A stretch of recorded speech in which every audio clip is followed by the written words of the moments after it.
Manusia itu gampang lupa pada hakikatnya.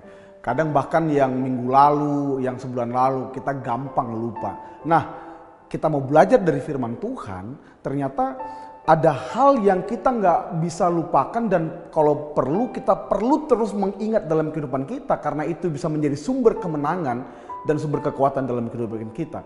Apa itu saudara? Adalah perbuatan-perbuatan Tuhan. Jangan lupa dengan kebaikan Tuhan.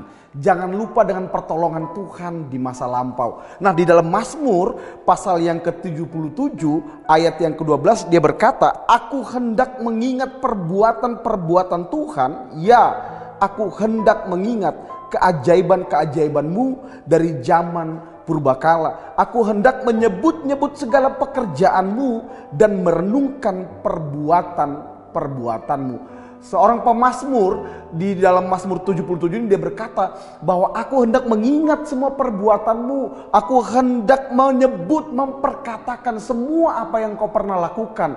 Karena itu menjadi sumber kekuatan dalam kehidupan kita. Kalau saudara baca di Alkitab, selalu ada banyak orang-orang atau hamba-hamba Tuhan yang berkata, "Tuhan, bukankah dahulu Engkau menyatakan kemuliaan-Mu? Dahulu Engkau menolong nenek moyang kami. Dahulu Engkau yang membuka jalan buat kami." Nah, itu waktu kita mengingat perbuatan Tuhan, waktu kita memperkatakan apa yang pernah Tuhan lakukan, ini yang terjadi. Kita akan bisa bersyukur dengan mudah kepada Tuhan sebab Dia sudah menolong kita dalam banyak hal.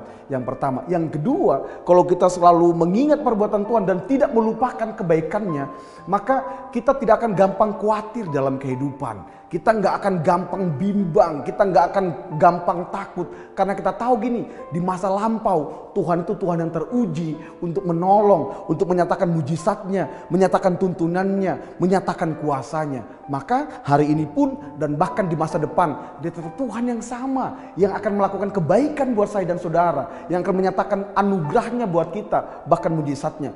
Bahkan yang ketiga, kalau kita ingat selalu dan tidak melupakan kebaikan Tuhan, kita tidak akan ada rasa sombong dalam hati kita atau kemudian rasa bahwa kita lebih hebat dari apapun, karena kita sadar bahwa gini, kalau toh saya bisa sampai hari ini, ada di titik ini, di posisi ini, dalam berkat Tuhan yang melimpah ini, itu adalah karena kebaikan Tuhan. Maka tidak akan mungkin ada kesombongan tinggi hati. Yang ada muncul adalah rendah hati mengucap syukur, rendah hati dan berkata gini, "Aku percaya kepadamu Tuhan." Bahkan kita akan dengan sungguh-sungguh memperkatakan bahwa Tuhan, hidupku adalah karena anugerah-Mu. Itu sebabnya hari ini kunci untuk kita menjalani kehidupan yang maksimal dan terus melihat pertolongan dan kebaikan Tuhan, jangan lupakan kebaikannya. Perkatakan, sebab itu adalah kekuatan dalam hidup kita. God bless you.